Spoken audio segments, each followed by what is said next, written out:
Bem-vindos a mais um Giro Sindical. Eu sou a economista Renata Belzunces e o Giro Sindical é uma parceria entre o GES e o SINDICT. GES é o Departamento Intersindical de Estatística e Estudos Socioeconômicos e SINDICT é o Sindicato Nacional dos Servidores Públicos Federais da área de Ciência e Tecnologia no setor aeroespacial. Este é mais um dos programas de setembro que vai tratar da campanha salarial de uma das grandes categorias que se encontra com a sua database no mês 9. Nós vamos tratar da campanha dos metalúrgicos do estado de São Paulo. E para nos ajudar nessa tarefa, nós recebemos aqui o Eric Silva, ele que é metalúrgico da Volks de São Carlos e está presidente da FEM, que é a Federação Estadual dos Metalúrgicos, filiada à CUT. Eric, bem-vindo a este programa, obrigada por aceitar nosso convite. Obrigado a você, Renata, a todas as pessoas que nos acompanham, sejam trabalhadores de qualquer ramo, do ramo metalúrgico. Acho que você falou do segundo semestre são muitas campanhas salariais e cada uma vira referência para outra, a gente se vai acompanhando. Então, boa tarde, obrigado por a gente poder conversar. Conta aqui para gente quem é a FEM. Ela é uma federação que tem quantos sindicatos filiados, está espalhada, está representando metalúrgicos de quais regiões do estado? A FEM representa hoje algum número a ser atualizado nesse mês, mas estão em 209 mil trabalhadores. Nós temos 13 sindicatos filiados à FEM, são 56 municípios, considerando as subsedes dos sindicatos que são filiados à FEM. Então, nós vamos desde o sindicato de Pinda, que está lá no Paraíba, até o sindicato de Bauru, se considerar as maiores distâncias entre os sindicatos, nessa base. Então, a federação tem 31 anos, foi fundada a partir da ideia de negociação dos metalúrgicos do ABC no início do novo sindicalismo, que reivindicava principalmente a negociação com os patrões, que não fosse a negociação da federação de então, né, que a federação famosa do Joaquinzão, do Ageu, que simplesmente repetia o que era a determinação do regime militar, a inflação, até a razão de criação do Diese, né? Os trabalhadores precisavam de uma referência que fosse crível, né? Então, a federação descende dessa lógica, a busca pela negociação, né? A mobilização dentro dos princípios cutistas, né? Enfrentando o capital na construção de melhores condições de trabalho. E hoje nós temos, né, assinadas no ano passado 9 convenções coletivas com todos os segmentos da indústria metalmecânica, eletrônica e elétrica do estado de São Paulo, com exceção do aeroespacial e das empresas inorganizadas que estão vinculadas à Fiesp, ou seja, a Fiesp mesmo não assina a convenção há 7 anos, de uma postura absolutamente intransigente. Então, esses dois segmentos estão desprotegidos das convenções coletivas, mas com a nossa constante busca para negociação, pauta anual, mobilização na base, para que a Fiesp tenha o entendimento correto da negociação coletiva da assinatura das convenções com a FEM, como nas outras 9 bancadas de negociação. Conta um pouquinho para a gente como tem funcionado as negociações. Negocia-se por empresa, negocia-se por ramo, negocia-se por setor, negocia-se por quais critérios? Você já falou de um dos grupos aí que negocia direto com a Fiesp, que não negocia. Olha, é uma grande dispersão. Falei agora do histórico de negociação da FEM ter nascido da busca pela negociação dos trabalhadores, né, de busca pelas reivindicações dos trabalhadores. E quando se começou essa negociação, a primeira conquista de negociação direta, você negociava com um grupo dentro da Fiesp, tá certo? Um grupo de metalúrgicos, negocia com um grupo das empresas metalúrgicas. E se chamava, na época, dentro da organização da própria Fiesp, Grupo 19.3.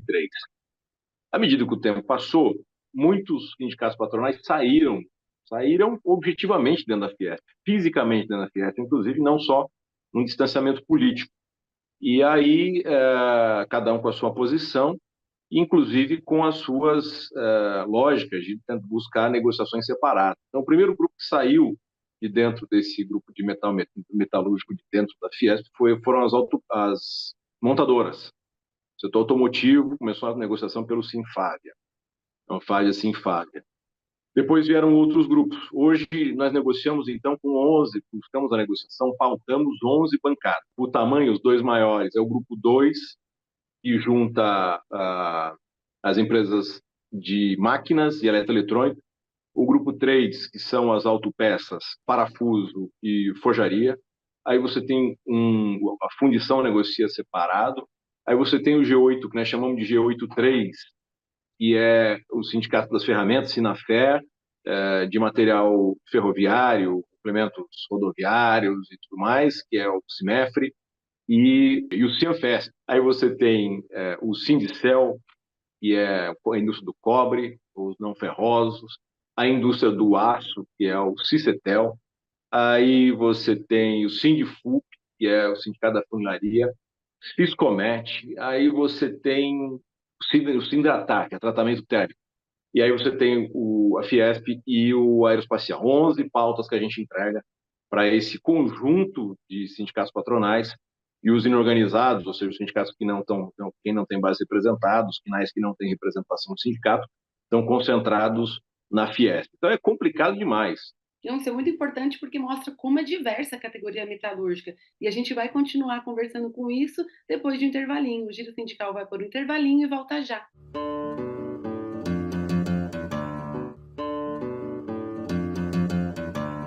O Giro Sindical está de volta e este programa recebe o Eric Silva, ele que é presidente da FENCUT, a Federação Estadual dos Metalúrgicos, e nós estamos tratando da campanha salarial. Eric, essa campanha salarial, ela ocorre depois de passar uma chuva muito forte, uma tempestade muito forte no país. Como é que está a pauta de reivindicações?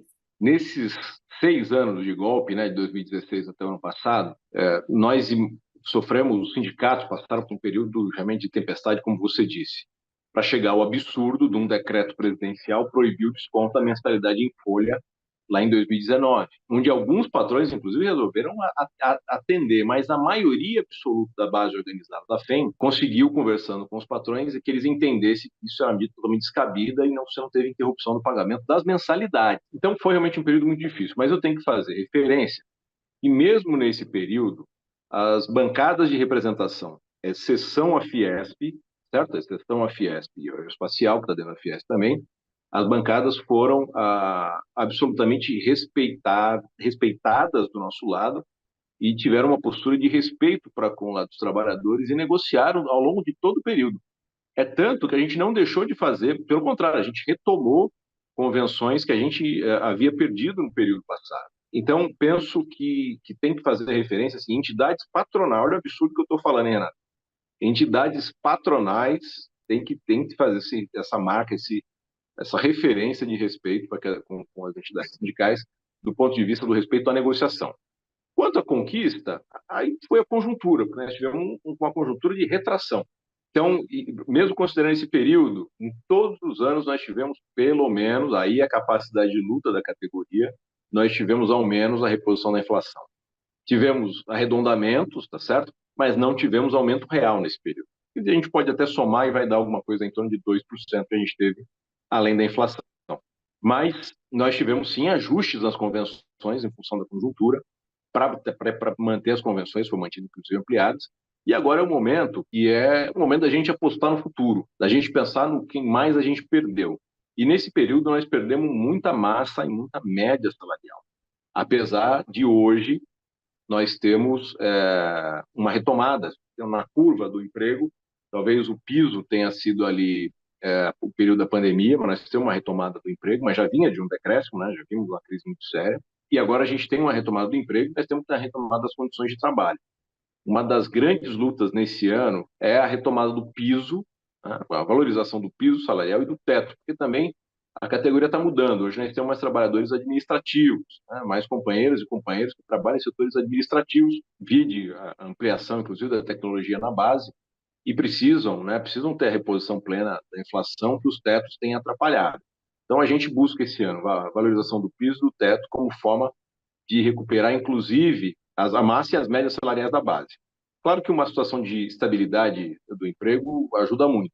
E nós precisamos também que as empresas se comprometam em diminuir a rotatividade, porque a gente também verificou a rotatividade altíssima. Alguma coisa média acima de 14%, que é muita coisa. É você pensar que um pouco mais de 6 anos você troca toda a companheirada de uma fábrica. Então, essa questão da rotatividade é muito importante. Então, nós temos vários temas para buscar nesses anos que se seguem, a começar desse, mas estabelecer um patamar que melhore as condições de média, de massa salarial da categoria, e melhore o poder de compra da categoria, até porque o ramo metalúrgico é um indutor também de outros vários setores que estão por perto. Quando aumenta o salário na empresa metalúrgica, as empresas que estão no entorno, fornecedores, terceirizados e todos, costuma levar para frente também essa. Então, isso é uma necessidade do povo brasileiro que viu sua renda diminuir ao longo dos últimos anos e precisa recuperar.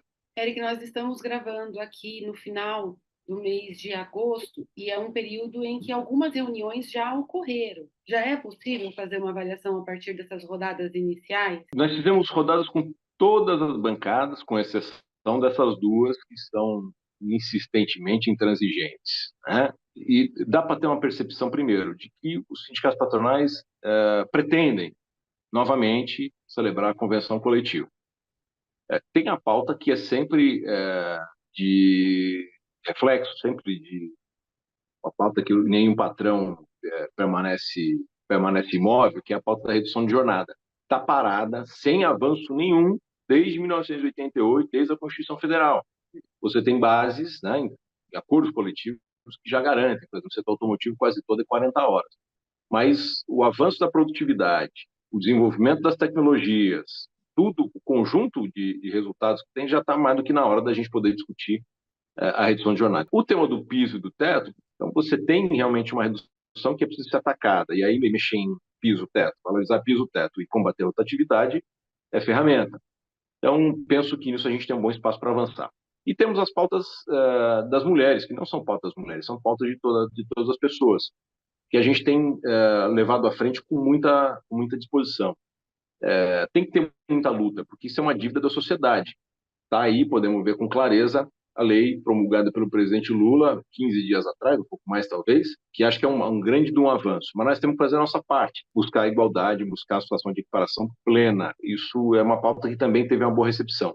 E tem outras questões assim até de reflexão para patronizar. Por exemplo, o trabalho intermitente não faz sentido no ramo metalúrgico. Então, nós também estamos propondo que se as empresas se abstenham disso. Outros temas mais técnicos, mais próximos do dia a dia das fábricas, mas que já teve assim uma recepção bem importante. Acredito que a gente vai avançar bastante nas cláusulas sociais e também nesses temas de valorização de salário, de piso, de teto e eliminação de rotatividade. Qual é a expectativa em relação ao reajuste salarial? A gente não costuma colocar um número, nem fazer um cálculo prévio. A gente vai, à medida que vai chegando perto da definição da inflação, a gente vai discutindo, sentindo a temperatura da base, conversando com a companhia, deixando um número até para poder fazer proposta quando chega esse momento. Nós ainda estamos distantes na mesa de negociação, de todas as bases, estamos distantes de fazer proposta de reajuste, né? Nós já estamos marcando uma reunião da direção da federação com os representantes, presidentes, secretários, tesoureiros, com a executiva dos sindicatos de base, dos 13 sindicatos, para poder debater isso, avançar nessa discussão e tentar achar um parâmetro. Ano de inflação pequena, que está em torno de 4, né? Um pouco mais, um pouco menos de 4 a previsão, é ano da gente buscar aumento real maior.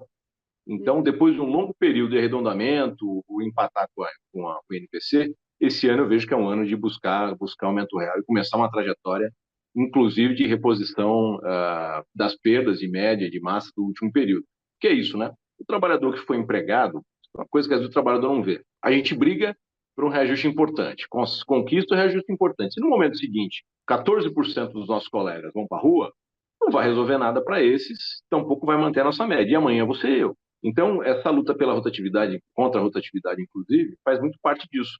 E a rotatividade foi muito alta nesse período, né? Muita gente perdeu emprego, teve que se recolocar, e o aumento real nesse ano cumpre também esse papel de recolocar aí as nossas massas e médias salariais no patamar que nós tivemos, por exemplo, em 2013. Então, agora a gente vai fazer mais um intervalinho. Convido você a continuar com a gente. O Giro Sindical volta já.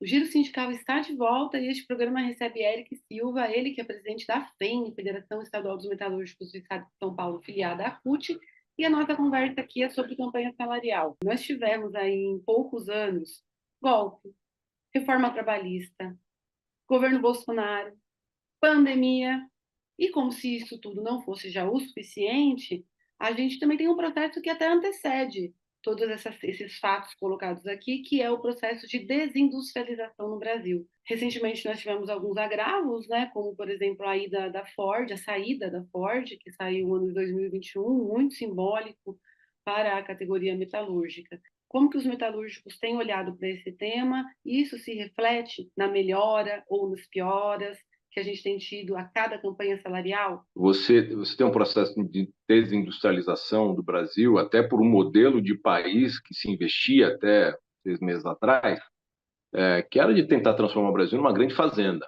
certo? Exportação de produto primário. Isso não faz sentido, isso não emprega todo o povo brasileiro, tampouco emprega de forma decente, de forma qualificada. Aí você jogar a grande massa de trabalhadoras e trabalhadores do Brasil na informalidade, que é o resultado que a gente está tendo. Então, o investimento na reindustrialização, ou nova industrialização, ou neoindustrialização, como tem dito até o vice-presidente Geraldo Alckmin, eu acho que ela faz todo sentido olhando o futuro, né? Pensando em transição energética, pensando em hidrogênio, né? Pensando em várias tecnologias, não só de eletricidade, mas também de mobilidade, de uso, de forma de consumo, né? Que eu acho que é isso. Eu vi um dado, a ministra Marina Silva falou de um dado da forma de consumo do ocidental que somos, né? Eu vi ela dizendo que o número o peso, né? De quilos de grãos que um ocidental consome é cerca de um pouco mais de 3 vezes maior do que o de um oriental, considerando também os grãos que são utilizados na ração animal, né? Então a gente come muita carne. Então nós temos que pensar numa forma de viver, né? Numa cultura plena, né? Não é só falar em se consome mais automóvel, mais motocicleta, se transporta de bicicleta, a pé, como é que é, o transporte coletivo que deve ser grande investimento. Então a gente tem que pensar em várias formas de transformação do Brasil, né? O governo federal está muito com essa lógica. Agora, como é que a gente associa isso, todo esse horizonte que a gente precisa ter, aos empregos industriais, né? Então, é um baita de um desafio. E só a política para resolver isso. E uma política participativa, que seja discutido com as pessoas, né? Os trabalhadores, seja discutido com a classe patronal, sim. O capital nacional, que continue investindo na indústria nacional. E é claro que o governo tem que ser participativo.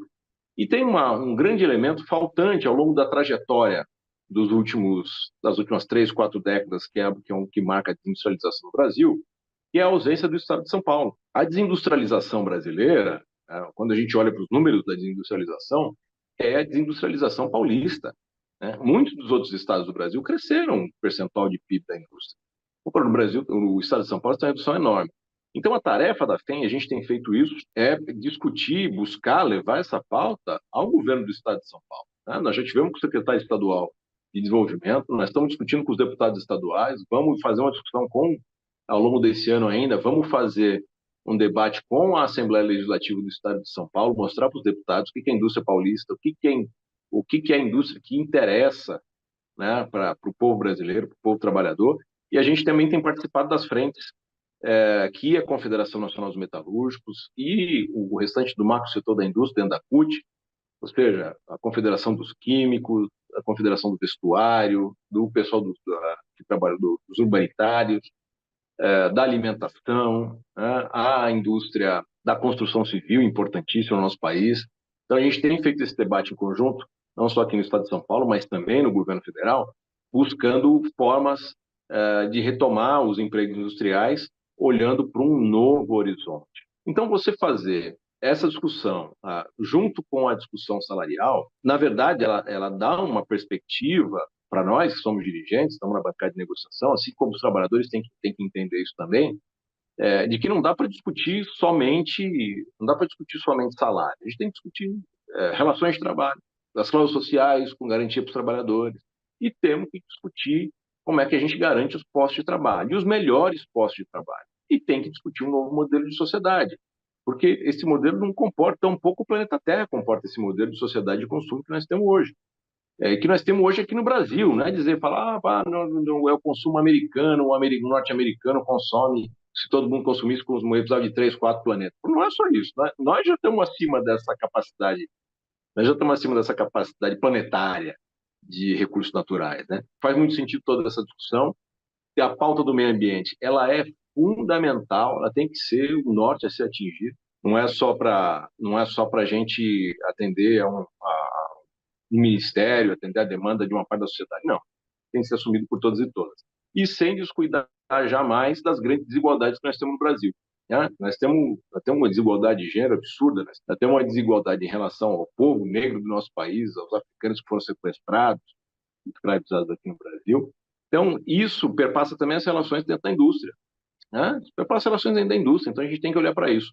Então, na verdade, a negociação salarial ela tem que se tornar cada vez mais complexa e a gente tem que nos ater a todos os temas. E só uma indústria, um país industrializado vai ser capaz de dar condição de superar a desigualdade toda que nós temos no Brasil. Se você observar a nossa pauta esse ano, nós incluímos a luta pela redução da taxa de juros, que nesse ano é uma coisa estruturante. Então, não importa se a gente vai ter política de desenvolvimento. Se não tiver taxa de juros decente, ninguém vai desenvolver coisa nenhuma, né? Não vai ter investimento. Você considera que tem algum setor que teve mais prejuízos, que tem mais riscos, que está numa situação pior do que outros dentro do segmento, dentro do ramo metalúrgico? Lembrando que é grande, tem eletroeletrônico, equipamento óptico, máquinas, montadora, autopeça, parafuso. Olha, nós tivemos problema em todos os segmentos, viu, Renato? Tivemos problemas, superamos, discutimos e tal. Por exemplo, você tem empresa da siderurgia, né, do aço, que tem construído formas de manter o emprego com PPE, né, com suspensão do contrato de trabalho, com férias coletivas, com outras ferramentas que até poucos anos atrás o único instrumento era a demissão no momento de crise. Então a gente tem avançado bastante em todos os setores. Eu penso que alguns setores, por exemplo, o setor automotivo, as montadoras, elas são mais dependentes da questão do financiamento para venda. As outras são mais dependentes do financiamento para investimento. Claro, a autopeça está diretamente ligada ao setor automotivo, mas as montadoras têm mais essa carência aí no momento da venda. Então, agora, nesse momento, tem uma diminuição da produção, mas eles também têm mais capacidade de se sustentar, né? A própria mão de obra pesa menos. Então, não vejo hoje que tem algum segmento mais impactado por esse momento que a gente passou. Vejo que está todo mundo preparado muito para um crescimento consistente que deve acontecer. Já está acontecendo, né? Esse ano a gente tem um crescimento maior do que esperado. Olhando todo mundo para a reforma tributária, o setor produtivo do ramo metalúrgico é unânime, apoiando a proposta de reforma tributária, com seus nuances e tal, mas não há dissenso em relação a isso. Achei uma coisa importante, inclusive, também o compromisso com o país, claro, os negócios próprios, né? Mas também tem um reflexo direto no resultado do país. Então, penso que não há diferença não, viu? Você vê que existem movimentos diferentes entre o governo federal e o governo estadual, ou você vê complementaridades, e quais são as suas expectativas em relação a cada um desses entes da federação, para que a gente tenha um futuro para a indústria melhor e, evidentemente, mais condições para o trabalhador que nela atua, que produz a sua riqueza. Vamos começar do governo federal. O governo federal tomou as iniciativas nesse ano, e a principal iniciativa foi a retomada do Bolsa Família, com os reajustes, com o valor aumentado para as famílias que têm crianças em idade escolar. Então, acho que isso é fundamental e meio que muda de patamar, certo? A busca por ter um país sem fome. Aí, quando você vai para a reforma tributária, você tenta equilibrar o Brasil numa outra condição que é absurda que nós temos hoje ainda em vigência, que é de todos os impostos serem pagos pela classe média, todos os impostos serem pagos pelo setor produtivo, todos os impostos serem pagos pelo consumo, e o regime tributário ser regressivo, ou seja, quanto mais pobre você é, mais imposto você paga. Então, isso é um absurdo. Então, a proposta de reforma tributária, de alguma forma, equilibra isso. A segunda perna da reforma tributária, que é a que eu entendo que tem mais peso do ponto de vista de ataque à desigualdade, que é a questão do imposto de renda, né, principalmente, ela tem que ter prioridade para nós trabalhadores. Ela tem que ter prioridade, que é diferente da do governo. Nós também temos que entender que o povo brasileiro elegeu um Congresso, provavelmente o pior Congresso, mais reacionário, mais antipovo, mais comprometido com pauta que acentua a desigualdade, né? Ainda que o Senado ainda dê uma equilibrada nessa discussão, mas nós temos que entender que o governo tem que lidar com esse Congresso. Não dá para não fazer essa análise de conjuntura. Então, nós esperamos que a reforma tributária seja aprovada rapidamente. A gente tem o arcabouço fiscal ainda em tramitação, ainda é meio uma repetição do teto de gastos, certo? Em alguma medida, mas avança bastante em vários setores, mas também por conta dos ataques dentro do Congresso Nacional, das modificações dentro do Congresso Nacional. Então, é essa dinâmica que está acontecendo, não dá para nós nos furtarmos a isso. Diferente disso, é a antipolítica que imperou nos últimos anos. Quando chega no estado de São Paulo, você tem um governo que não sabe direito o que quer fazer. Ele não sabe se ele quer ser bolsonarista ou se ele quer ser progressista. Em um momento ele apoia a reforma tributária, no outro ele faz os absurdos que fez aí em relação ao povo pobre. O exemplo maior da forma de política pública deles é o que aconteceu na Baixada Santista 20 dias atrás. Um governo que tenta tirar o livro didático do dia a dia das escolas paulistas.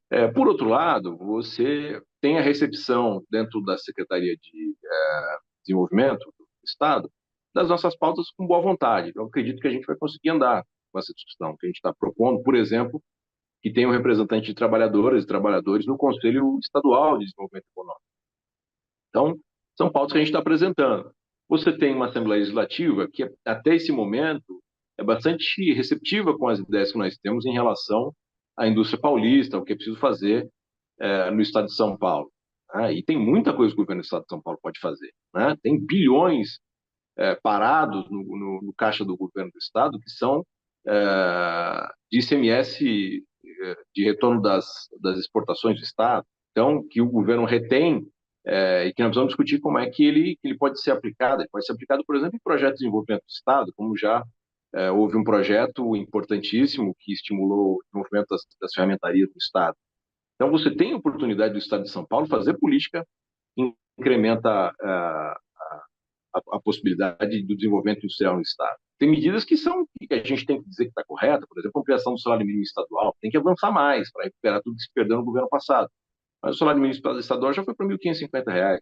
Então, tem posições dúbias do governo do estado que a gente vai sempre buscar que se reforce as condições do estado, melhorar a vida das pessoas.